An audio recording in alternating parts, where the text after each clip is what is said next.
रहे सभी किसान भाइयों को राकेश मौर्य और दिलीप देशमुख का राम राम राम। राम। और दिलीप भैया, ऐसा है हमेशा की तरह जैसे कार्यक्रम हम लोग स्टूडियो से देते हैं, हाँ भैया, वैसा तो अक्सर हमारे किसान भाई सुनते रहते हैं। बिल्कुल सही बात लेकिन है।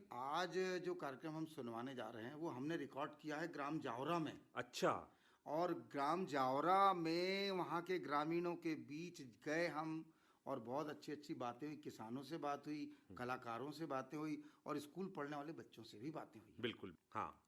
तो राकेश भैया देखो, वो यहाँ से सापना डैम है और फिर उसके बाद हम नीचे घूम रहे हैं मेन अपनी जो सड़क है, और वहाँ से सड़क के बाद हम अब ग्राम जावरा बिल्कुल पहुंच ही चुके हैं। और वो देखिए वहाँ एक मंदिर है, वहाँ चौपाल लगी हुई है। यहाँ पर बहुत सारे हमारे किसान भाइयों को पूर्व में हमने सूचना भी दी थी कि आज आपके ग्राम का जो माइक्रोफोन है आकाशवाणी गांव के नाम से ग्राम जावरा पहुंचेगा।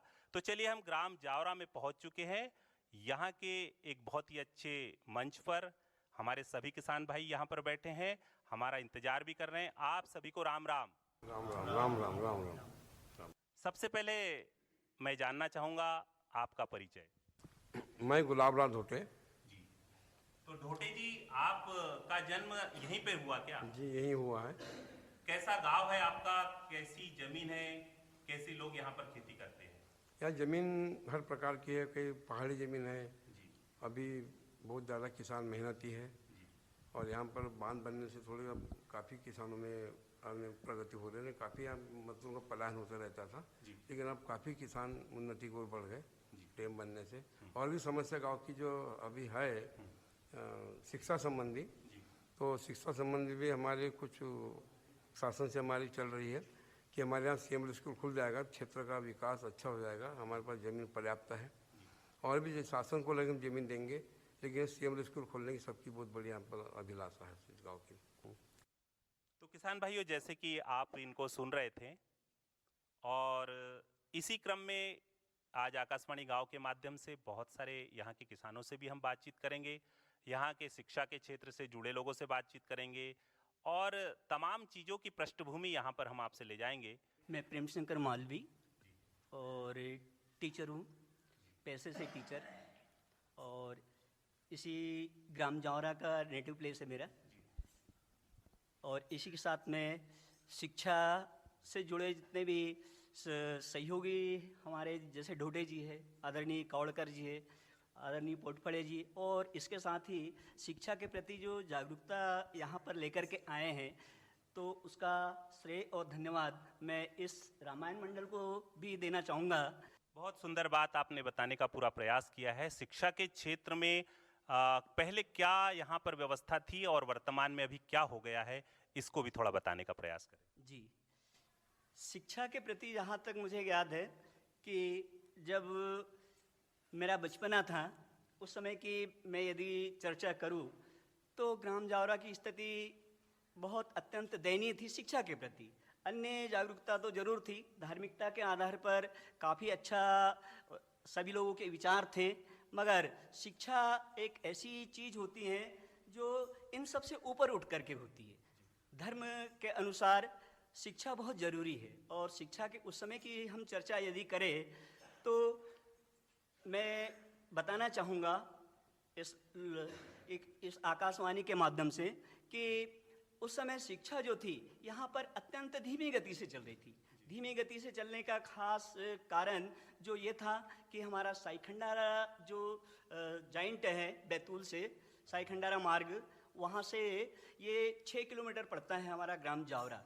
तो उस समय कच्चा मार्ग था, सड़क निर्माण नहीं हुआ था, बड़े बड़े पत्थर रोडों से रहते थे, जिसके कारण आवागमन जो था, आवागमन बैतूल की ओर जो था, यहाँ के लोग बहुत कम जाया करते थे, और जाते भी थे तो साइकिल से जाया करते थे। रोड छिन्न भिन्न हुआ करता था, जिसमें आवक जावक बहुत कम हुआ करती थी, जिससे मेन रोड से हम काफ़ी दूर रहने के कारण, अलग रहने के कारण यहाँ पर जो शिक्षा का स्तर था वो निम्न था। यहाँ से हम खेड़ीकोट, यहाँ से 5 किलोमीटर दक्षिण में जावरा से दक्षिण में 5 किलोमीटर खेड़ीकोट है, वहाँ पर हायर सेकेंडरी स्कूल था, और वहाँ पर जा कर के हम लोगों ने हायर सेकेंडरी पास की। और उस समय इतना ख़राब रास्ता था कि आना जाना बड़ा मुश्किल हो जाता था। उसके पश्चात धीरे धीरे यहाँ पर एक से एक अच्छे से अच्छे शिक्षकों का आना हुआ, और शिक्षकों का जैसे ही यहाँ पर आना हुआ तब धीरे धीरे यहाँ पर मिडिल स्कूल था और मिडिल स्कूल के बाद सन 98 में 1998 में यहाँ पर हाई स्कूल हुआ और हाई स्कूल जैसे ही 98 में हुआ और वैसे ही बहुत सारे शिक्षक यहाँ पर आए और शिक्षा का विकास फिर धीरे धीरे धीरे गति की ओर जाने लगा। बहुत बहुत धन्यवाद। आपने काफ़ी अच्छी बात शिक्षा के क्षेत्र में रखी और वास्तव में आपके प्रयास से यहाँ पर शिक्षा की एक अलग जोत जगी है, जिससे हमारे ननिहाल बच्चे और आज के युवा बच्चे काफ़ी अच्छे पढ़ लिख करके आगे की कोशिश करेंगे। किसान भाइयों, चूंकि कार्यक्रम हमारा किसान वाणी है, हम अपने किसान भाइयों से बातचीत करेंगे, लेकिन कार्यक्रम में आगे बढ़ते हैं उससे पहले लेते एक छोटा सा अंतराल। इस कार्यक्रम के प्रायोजक हैं कृषि एवं किसान कल्याण मंत्रालय, भारत सरकार। हर जोखिम से निकल कर फसल आए, सुरक्षित हो जाए, फसल बीमा से हर किसान अब आत्मनिर्भर हो जाए। संकट के समय प्रधानमंत्री फसल बीमा योजना किसानों के लिए वरदान है। अब सूखा पड़े या बाढ़ आ जाए कोई डर नहीं, अब ओले पड़े या कीट पतंगे फसल खा जाए कोई फिक्र नहीं, क्योंकि हमने लिया है प्रधानमंत्री फसल बीमा। बुआई से फसल कटाई तक हर जोखिम का दावा, न्यूनतम प्रीमियम पर अधिकतम भुगतान का वादा। योजना से हर साल जुड़ रहे हैं 5 करोड़ से ज्यादा किसान। अब आपकी है बारी। नजदीकी कृषि कार्यालय, सहकारी समिति, बैंक शाखा, अधिकृत बीमा कंपनी या जन सेवा केंद्र में स्वेच्छा से करा सकते हैं पंजीकरण। फसल बीमा पोर्टल या फसल बीमा ऐप द्वारा भी कराया जा सकता है पंजीकरण। प्रधानमंत्री फसल बीमा योजना, आपकी फसलों का संपूर्ण सुरक्षा कवच। कृषि एवं किसान कल्याण मंत्रालय, भारत सरकार। चलिए किसान भाइयों, अंतराल के बाद फिर हाजिर है अपने इस कार्यक्रम के साथ। तो मिलते हैं एक बहुत अच्छे कृषक से। आपका शुभ नाम बताइए। लक्ष्मण राव जी कवड़कर, मुकाम जावरा। कवड़कर जी, आपके पास कितनी जमीन है? मेरे पास 20 एकड़ जमीन है जी। अच्छा, कैसी जमीन है आपकी? हाँ, कुछ साधारण ठीक है, कुछ उबड़ खाबड़ भी है। वैसे हमारा क्षेत्र जो है हल्की पतली दोनों किस्म की ज़मीन है जी।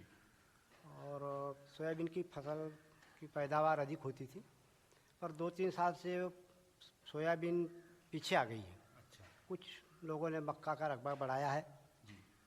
तो उसमें लोगों को राहत मिल रही है। तो कवड़कर जी, जैसे अभी हम देख रहे हैं कि वर्तमान समय में सोयाबीन की फसल भी काफ़ी अच्छी है और कहीं ना कहीं हमारे बुजुर्ग लोग पहले एक विचारधारा रखते थे कि हम अपनी जो कृषि है वो विविध प्रकार की कृषि करें, यानी एक ही फसल पर आधारित न रहे। ऐसा हमारे बुजुर्ग लोग भी पहले से मानते थे। आपकी क्या राय? जरूरी है वैसा, यानी फसल पे चक्र चलना अति आवश्यक है। बहुत सुंदर बात। और चक्र चलने से फसल में बीमारी बहुत कम लगती है। तो करते हैं लोग बाग, धीरे धीरे जागरूक हो चुके हैं। पहले जागरूकता कम थी, परंतु हमारे यहाँ थोड़ा सा पानी का साधन होने से जागरूकता लोगों में आई है और खेती के स्तर में आगे बढ़ रहे हैं।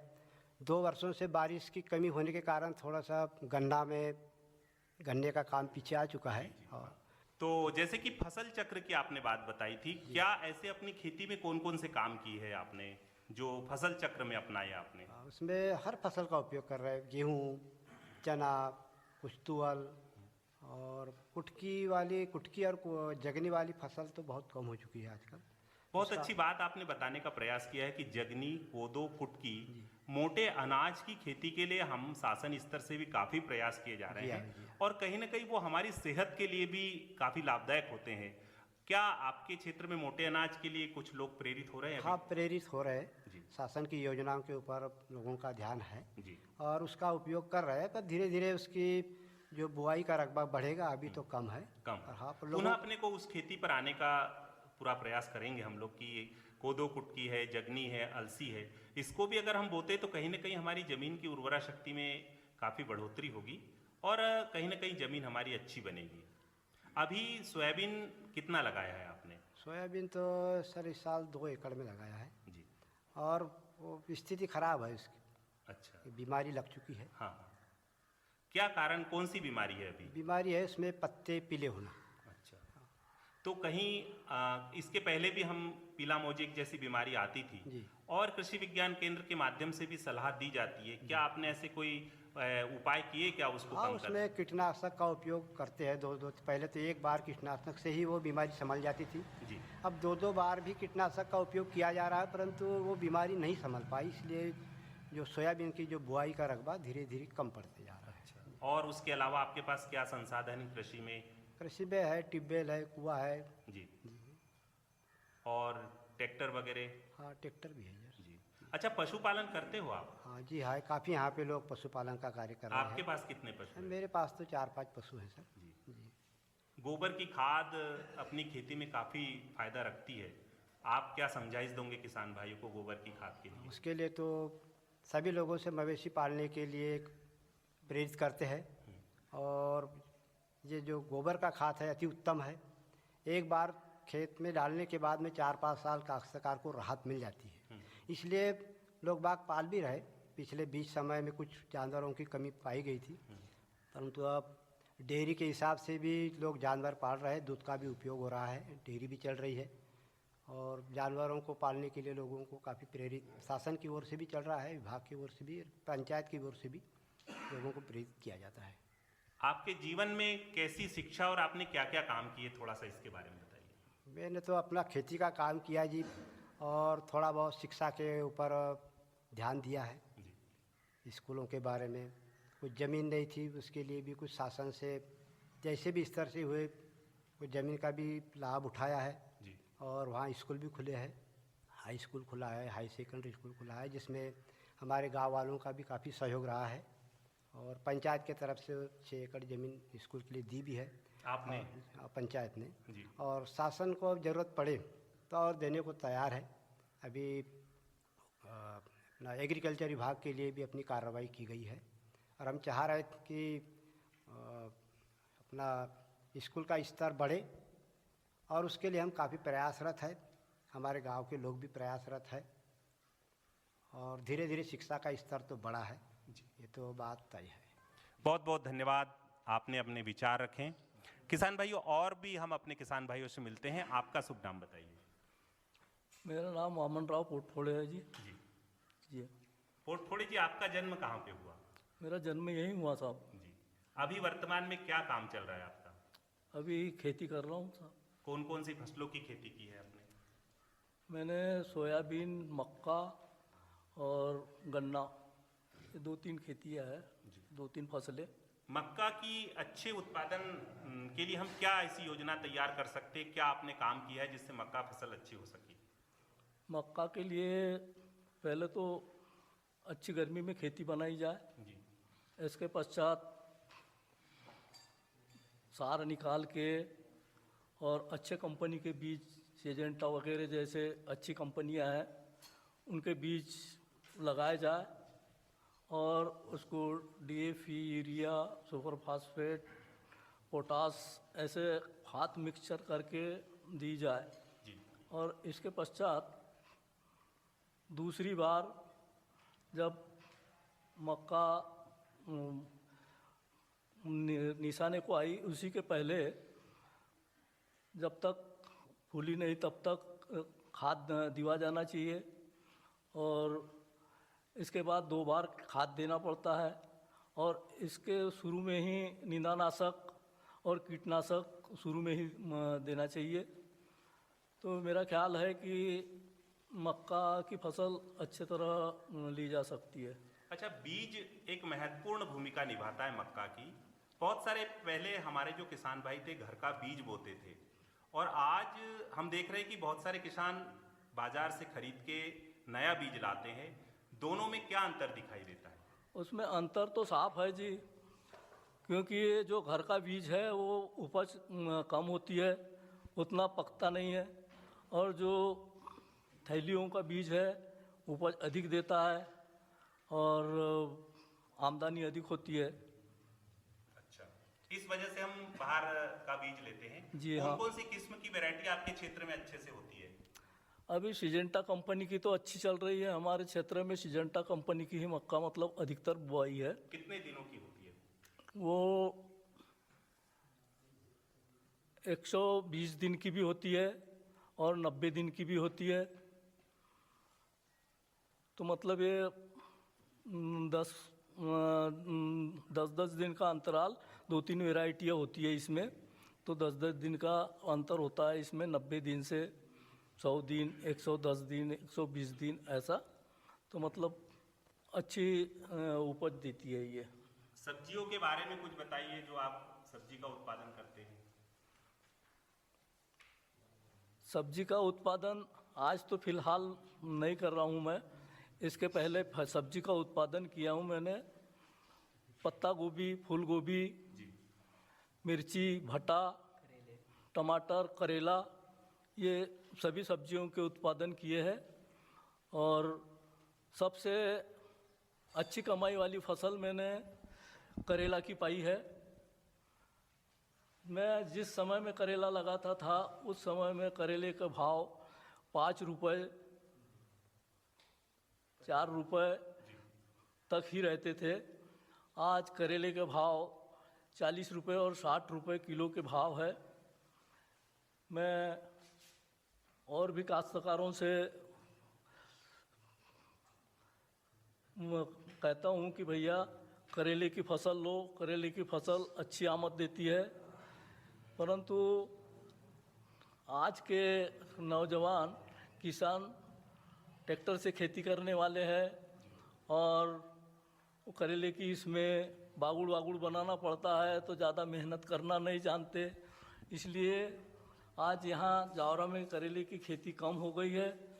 अन्यथा पहले करेले की ऐसी खेती होती थी कि यहाँ से 2 बसें भर के पूरे ऊपर 50-60 कट्टी करेला रोज का निकलता था और काश्तकारों को लाभ भी बहुत होता था। बहुत बहुत धन्यवाद पोटफोड़े जी। जैसे कि आपने सब्जियों से संबंधित और कृषि से संबंधित भी बात की है, जैसा कि हम जानते हैं कि हमारे ग्रामीण अंचलों में हमारी संस्कृति कहीं न कहीं अपनी एक अलग पहचान रखती है। यहाँ के लोकगीत, यहाँ की लोक भाषा और विभिन्न प्रकार की यहाँ की जो नृत्य कलाएँ हैं, संगीत है, उससे हम रूबरू होते हैं तो हमारे मन को एक अलग आनंद होता है। आइए हम बातचीत करते हैं यहाँ के मुख्य कलाकार श्री ताड़गे जी से। आपका शुभ नाम बताइए। जी, मेरा नाम सोनाजी ताड़गे है और वैसे पेशे से तो मैं किसान हूँ, लेकिन जैसे ही शिक्षा ख़त्म हुई उसके बाद से मैं मतलब अपने खेती के कार्य में जुड़ गया हूँ। और साथ में संगीत का शौकीन था बचपन से ही। स्कूल में भी मेरा काफ़ी मतलब कार्यक्रम होते थे उस समय। मतलब उतना विकास तो नहीं था उस समय, लेकिन फिर भी मतलब प्रथम औहदा मेरे को दिया जाता था उस समय भी। बहुत ही सुंदर बात आपने बताई कि बचपन से और स्कूल के क्षेत्र से ही आप संस्कृति के क्षेत्र में जुड़े हैं। जी। कहीं न कहीं आप स्कूलों में भी होने वाली जो गतिविधियां हैं उसमें आप पार्टिसिपेट करते थे, भाग लेते थे। जी हाँ। आज वर्तमान समय में आप इस मंडल को संचालित कर रहे हैं। मंडल में लोक नृत्य, लोक भाषा, लोक भजन का आनंद लेते हैं, तो आपके मंडलों के बारे में कुछ बताइए। मंडलों के बारे में वैसे तो यहाँ बहुत सारे मंडल है, मतलब अपने मराठी भजन भी है, हिंदी वाले भजन है, परदेसी भजन बोलते वो भी है, और वो डफली वाले बोलते हैं, यानी 3-4-5 प्रकार के भजन मंडलियाँ हैं यहाँ पे। हाँ, तो इसमें हमारे गांव में जो रामलीला मंडल था उससे मतलब काफ़ी मतलब लोकप्रिय हुआ हमारा गांव, जो 14 या 16 साल ऐसे कुछ चली रामलीला मंडल। आसपास के सभी गाँवों से आते थे यहाँ पे, रात में रामलीला मंडल खेलते थे। चूँकि खेती पर किसी कृषि प्रधान गांव है होने के नाते काफ़ी लोगों को इस चीज़ से मतलब ये था, शौक था। आते थे बेचारे, दिन भर काम भी करते थे, साथ में अपनी कला भी पेश करते थे। तो काफ़ी से लोगों को मतलब ये धार्मिकता के प्रति रुझान हुआ है और तब से काफ़ी विकास हुआ है धार्मिकता के प्रति। आपकी जो बैठकें होती है, एक हमारी जो मंडल की जो बैठक है अपने कार्यक्रम के लिए मायना रखती है।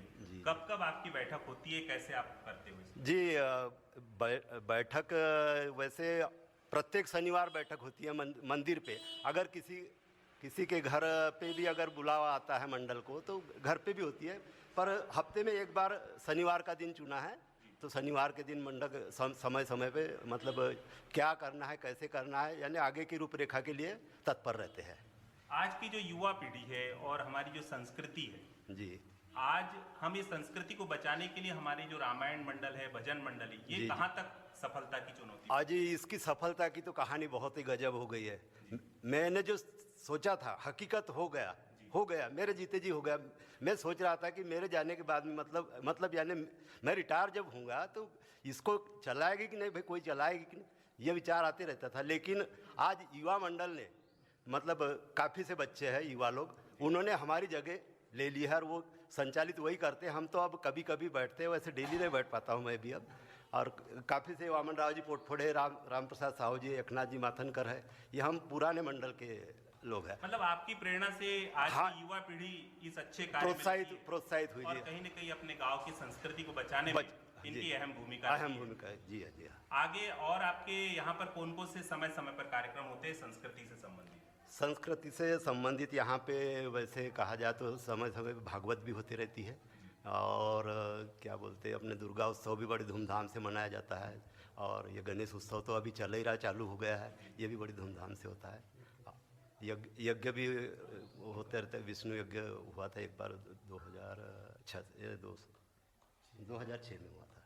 हमारे केंद्र आकाशवाणी केंद्र बैतूल से कार्यक्रम किसानवाणी प्रस्तुत होता है जिसको आप लोग सुनते हैं, उसमें भी हम बहुत सारे कलाकारों के लोक भजन आप तक पहुंचाते हैं। कैसा लगता है आपको? जी बहुत आनंद मिलता है जी, समय समय जी। मतलब अपने आसपास के दूर दराज के इलाकों से, आदिवासी इलाका है अपना, उस हिसाब से मतलब काफ़ी बढ़िया अपनी अपनी कला प्रेस करते हैं और हम सुनते भी हैं। कैसा लगता है कार्यक्रम? बहुत अच्छा लगता है। क्या प्रेरणा दोगे हमारे केंद्र को, आकाशवाणी को आप सुनने के लिए कि समय समय पर ऐसे नए कार्यक्रम जुड़े? जी जी जी, हम यही अपेक्षा करते हैं कि ऐसे समय समय पर ऐसे मतलब लोकगीत हुआ, भजन हुआ, ऐसे कार्यक्रम प्रसारित करते रहे तो हमको और प्रोत्साहित होने का मौका मिलेगा।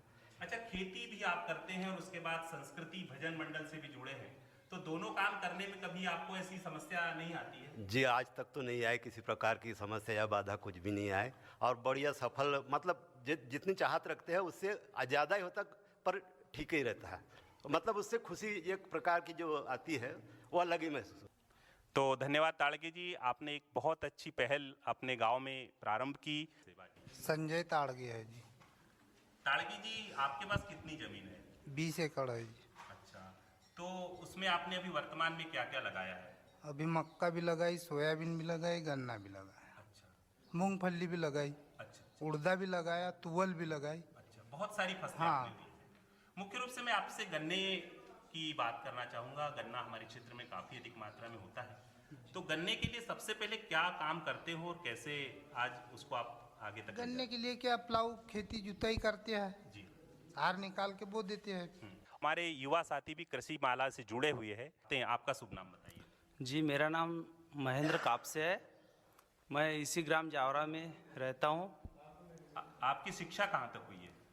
जी, मैंने बीए किया है जी, बैतूल कॉलेज से, जीएच कॉलेज से, और 12वीं तक की 11वीं और 12वीं मैंने एनखेड़ा में से की है, एनखेड़ा स्कूल में से।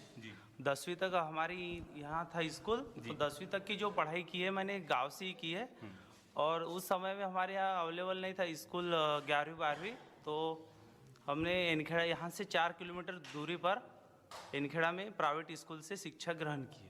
बहुत सारे युवा साथी हमारे रोजगार के अवसर को ढूंढने के लिए बाहर चले जाते हैं, कृषि में उतना विचार उनका नहीं रहता है, और इतनी शिक्षा प्राप्त करने के बाद आप कृषि क्षेत्र से जुड़े हैं, क्या आपको ऐसा लग रहा है कि हम कृषि में अच्छी सफलता हासिल कर लेंगे?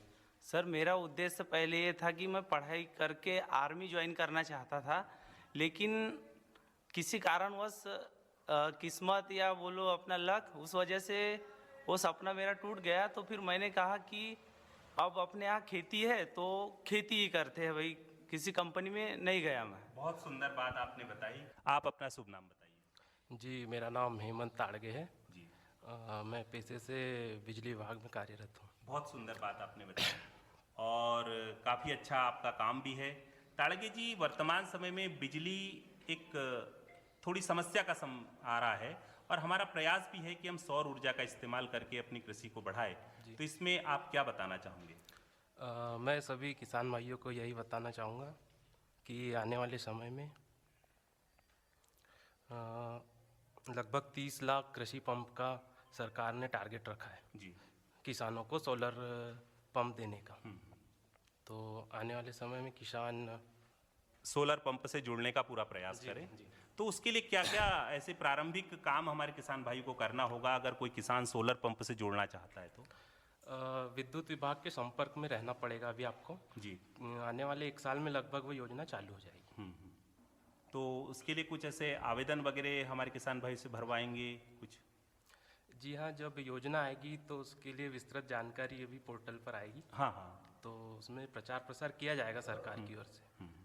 तो कैसी, जैसे बिजली से पंप चलाना और सौर ऊर्जा से चलाना किसानों के लिए कैसा सुविधाप्रद हो सकता है, बताइए थोड़ा। हाँ, बहुत अधिक सुविधाप्रद होगा। अभी जैसे क्या होता है, किसानों को रात में सप्लाई दी जाती है, तो सोलर लगने से क्या होगा, किसान दिन में ही सिंचाई कर लेगा।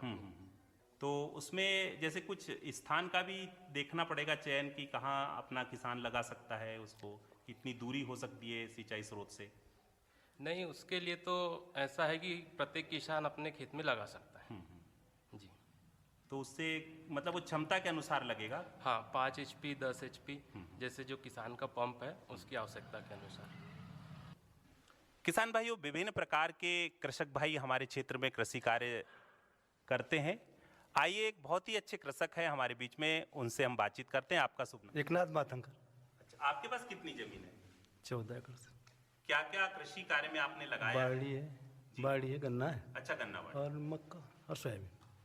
तो अभी कैसी फसल है आपकी? बढ़िया। किसान भाइयों, कार्यक्रम में हम अपने ग्रामीण बच्चों से भी कुछ बातचीत करते हैं कि वे किस प्रकार से, आज छोटे छोटे बच्चे हैं, आने वाले भविष्य में क्या उनकी रुचि रहेगी और वो कैसे अपने आयाम तक पहुंचेंगे। आपका शुभ नाम बताइए। नैतिक देशमुख। कौन सी कक्षा में पढ़ते हैं? 10वीं। अच्छा, तो कैसा लग रहा है पढ़ना आपको? बहुत अच्छा। कौन से स्कूल में पढ़ते हो? एकीकृत शासकीय उच्चतर माध्यमिक विद्यालय जावरा। यहीं गांव पे पढ़ते हो? हाँ। शासकीय विद्यालय में? हाँ। अच्छी पढ़ाई होती है यहाँ पे? हाँ। तो कौन सा विषय आपको अच्छा लगता है? साइंस। विज्ञान? हाँ। आप कौन सी कक्षा में पढ़ते हो? 10th में पढ़ते हो। आपको कौन सा विषय अच्छा लगता है? मुझे गणित लगता है। गणित? क्या ऐसा गणित में क्या सीख करके क्या आगे बढ़ना चाहोगे? मुझे इंजीनियरिंग करनी है। इंजीनियरिंग करनी है।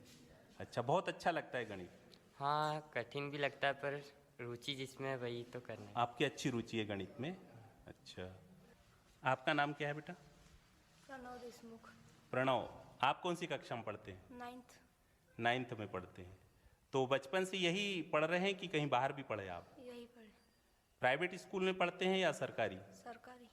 आपकी रुचि कौन से विषय में है? विज्ञान। विज्ञान में रुचि है। तो चलिए दिलीप भी, अब आज के किसान वाणी कार्यक्रम का समय होता है पूरा। जी भैया। तो उम्मीद करते हैं हमारे जो गांव जावरा के ग्रामीणों ने इस कार्यक्रम को सुना होगा और भी अन्य ग्रामों के ग्रामीणों ने इसे सुना होगा और उनको पसंद आया होगा। चलिए करते हैं अब हम तैयारी आपसे विदा लेने की। तो आज के किसान वाणी कार्यक्रम से अपने दोस्त राकेश मौर्य और दिलीप देशमुख को दीजिए अनुमति। जय राम जी की जय जवान जय किसान। अरे अरे अरे क्या कर रहा है? इधर इधर इधर, हम बोल रहे हैं तेरे बीजू का। पुतला बोल रहा है? पक्षियों से तो हम खेत को बचा लेते हैं, पर इन घातक रसायनों से कैसे बचाएं? मतलब? देख बेटा, तू जो ये अंधाधुंध रसायन मिलाता है ना, मिट्टी की सेहत बिगड़ने लगी है। और जब माटी ही कमजोर पड़ जाएगी तो उपज कैसे सेहतमंद होगी? अरे पहले ऐसा नहीं था। पूछना अपने बड़े बुजुर्गों से, कैसे फसल लहलहाती थी, शुद्धता झलकती थी। हाँ, माटी भी तंदुरुस्त और लोग भी। अरे अब पहली वाली बात कहाँ? पर अब तो सब यही डाले हैं। सब नहीं, आज भी लाखों जागरूक किसान परंपरागत विधि से फसल उगा रहे हैं। खर्चा कम और उपज की कीमत भी बेहतर पा रहे हैं। सच है? रे बेटे, एक्सपीरियंस से बता रहे हैं, धूप में बाल सफेद नहीं किए हैं। हाँ। ठीक है भाई, मैं भी आज से जैविक खेती शुरू करूंगा। माटी से प्रेम की परंपरा है परंपरागत खेती। इस कार्यक्रम के प्रायोजक थे कृषि एवं किसान कल्याण मंत्रालय, भारत सरकार।